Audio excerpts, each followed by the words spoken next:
People with disabilities rely on getting inside a building to get what they need, but as the CBC's Artists Carrion found out, even though a building is accessible, there are other obstacles. What are those obstacles? Yes, Sean, today I spoke to a couple of people who said it's frustrating to deal with some establishments, even though getting into them may not be a problem. Kevin McShan has cerebral palsy.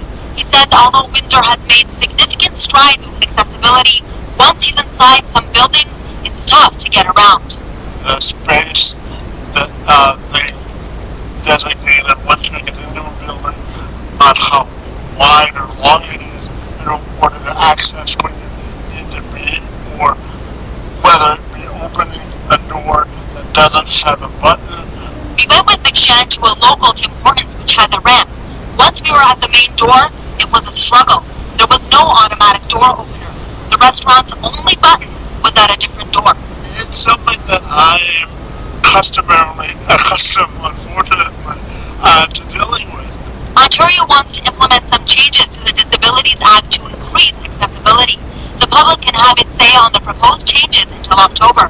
The province wants to have all of Ontario accessible by 2025, but this doesn't include older buildings, like some of Brian Reaume's favorite restaurants on Wyandotte Street. Since he's been in a wheelchair, he hasn't been able to get into them. This is a really good example of the current barriers that people meet. Reaume was diagnosed with MS in 2004. He too says he comes across obstacles even after he gets in the door. It really makes difference if you can just go into a business and feel like you belong, or you're normal, or you're not stigmatized. The city has no control over commercial buildings, but its diversity and accessibility officer says every building is required to provide accessible customer service by law.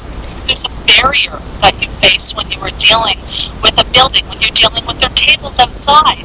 Let them know. If they don't know what some of the issues are, it's hard for them to fix them.